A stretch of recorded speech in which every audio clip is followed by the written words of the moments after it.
सर्वांना नमस्कार. स्वागत आहे आपलं मराठी चातुर्य कथा या यूट्यूब चॅनलवर.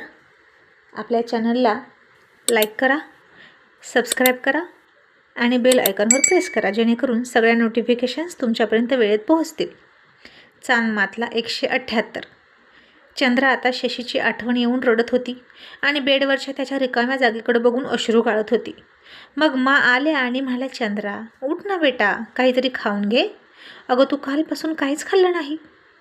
आणि चंद्रा म्हणाली, मा शशीनं काय खाल्लं असेल?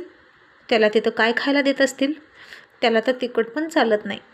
मा तिथं त्याची काळजी घेत असतील का? आता मासुद्धा भावूक झाल्या आणि म्हणाल्या, चंद्रा बेटा तू त्याचा जास्त विचार करू नको, नाहीतर याचा परिणाम तुझ्या बाळावर होईल.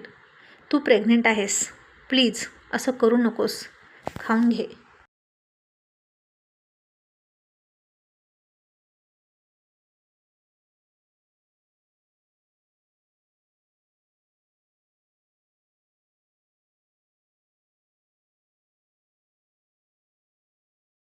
आणि चंद्रा म्हणाली, नाही मा, मला भूक नाही.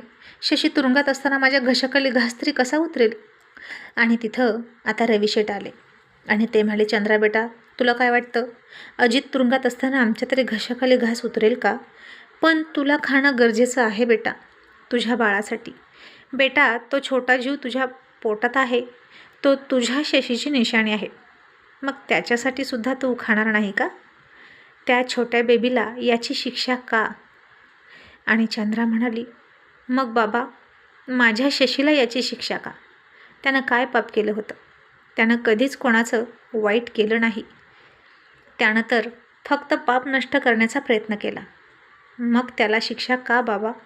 आता तुरुंगात गेलाय तर बघा, तुमच्या वाईटावर असलेले, त्याच्या वाईटावर असलेले गुंड पुन्हा सराईतासारखे सगळ्यांना त्रास देणार, गरीब लोकांना पुन्हा मारणार. मग त्यांना कधीच का शिक्षा होत नाही बाबा? माझ्या शशीनं चांगलं काम केलं तर त्याला शिक्षा का?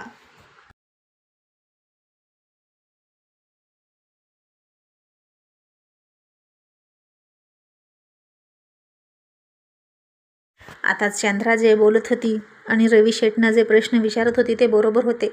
आणि ते गप्प झाले आणि म्हणाले, चंद्रा बेटा हा कायदा आहे, आपलं संविधान घटना हेच सांगते आणि कायदा हातात घेणं चूक आहे. आपल्या दृष्टीनं असेल बरोबर, ते कायद्याच्या दृष्टीनं चूक आहे. चंद्रा म्हणाली, आग लावा त्या कायद्याला. बाबा मी जास्त शिकलेली नाही, मला ती कायद्याची पुस्तकं माहीत नाहीत. मला फक्त इतकंच कळतं की माझ्या शशीनं काहीच नाही केलं, तो बरोबर आहे आणि मला त्याला भेटायचं आहे. आणि मा म्हणाल्या, हो चंद्रा आपण नक्की त्याला भेटायला जाऊ, पण तू खाऊन घे. जर शशीने विचारलं की त्याचं बाळ कसं आहे तर तू काय सांगशील? मग नंतर तो तुला ओरडेल, मग काय करशील? तरीही चंद्रा हट्टानं म्हणाली, ओरडला तर ओरडला, मी सुद्धा त्याच्यावर चिडले आहे. त्याला सांगत होते ना पळून जा, मग का नाही पळून गेला? त्याला किती सांगितलं तरी ऐकलं नाही. तो लगेच कंटाळला का मला, म्हणून गेला का मला सोडून? मला काहीच खायचं नाही असं म्हणून चंद्रा तशीच रडत बसली.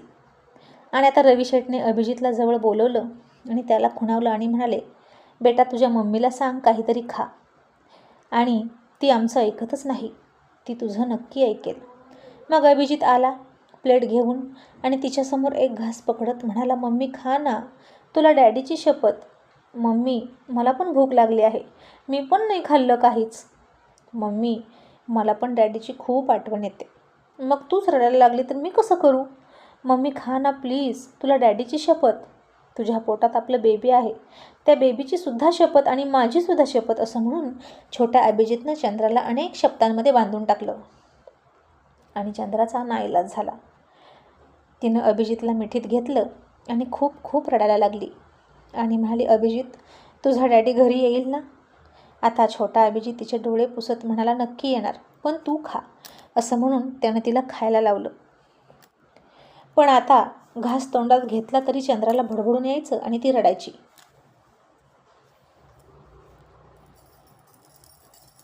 मग आता ती रात्र तर शशीनं तुरुंगामध्ये बसूनच काढली आणि रविशेठ सगळ्यांना घेऊन कोल्हापूरला निघाले. मालनसुद्धा सोबत होती, कारण शशीची भेट घेतल्याशिवाय त्यांना आणि इतर कोणालाच चैन पडणार नव्हतं. आणि चंद्रा म्हणाली, बाबा आपण वाड्यात राहूया, आमचा वाडा ना खूप मोठा आहे.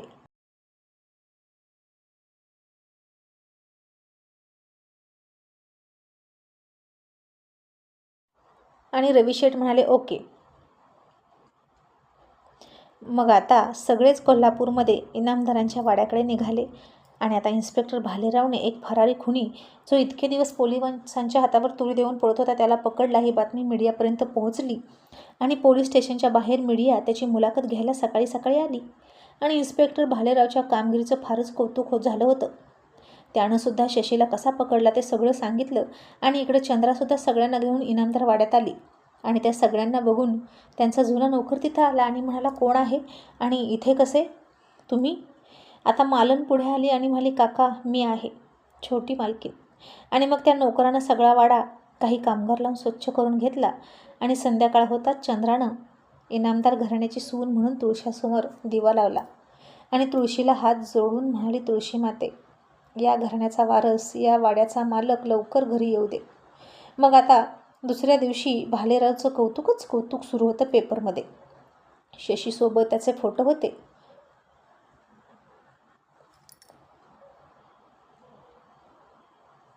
आणि पेपर आउट झाले होते सगळे. आणि तो पेपर रवी शेठसुद्धा वाचत होते इनामदारांच्या वाड्यात बसून.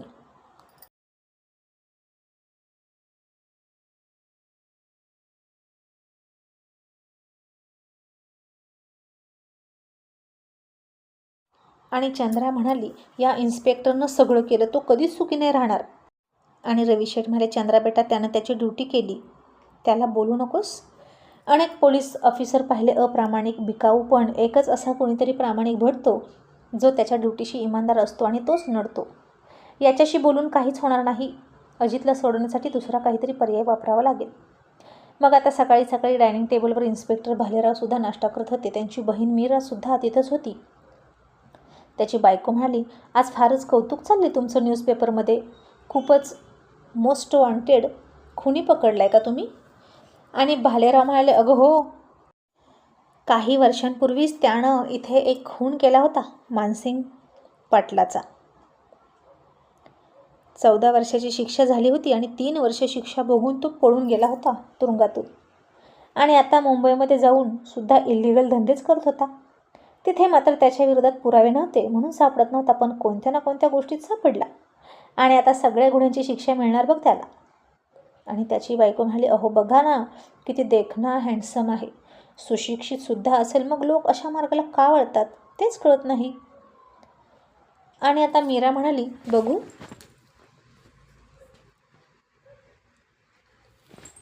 वहिनी मला फोटो दाखव.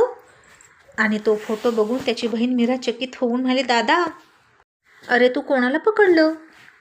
इन्स्पेक्टर भालेराव म्हणाले, मी शशिकांत चंद्रकांत इनामदार, त्यालाच पकडले. त्यानंच तर खून केला पाटलाचा, ते सुद्धा त्याची बोटं वगैरे कापून. आणि मीरा चकित होऊन म्हणाली, हे कसं शक्य आहे? याच्यासारखा चांगला माणूस कुणाचा खून करणं शक्य नाही. दादा तुला काहीतरी भास होतोय. आणि इन्स्पेक्टर भालेराव म्हणाले, नाही मीरा, हे खरं आहे.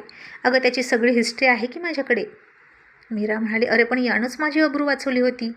तो एक चांगला माणूस आहे दादा, त्यानं मला घरीसुद्धा सुखरूप सोडलं. आज तुमच्यासमोर मी आहे ना जिवंत उभी, फक्त त्याच्यामुळे. नाहीतर त्या रात्री माझ्यासोबत काही झालं असतं, त्या दौलतनं माझी इज्जत घेतली असती तर कदाचित मी आत्महत्या केली असती. आणि आज माझा नवरा आणि माझी मुलं यांचं काय झालं असतं तूच सांग. आणि आता हे ऐकलं आणि इन्स्पेक्टर भालेराव हादरले.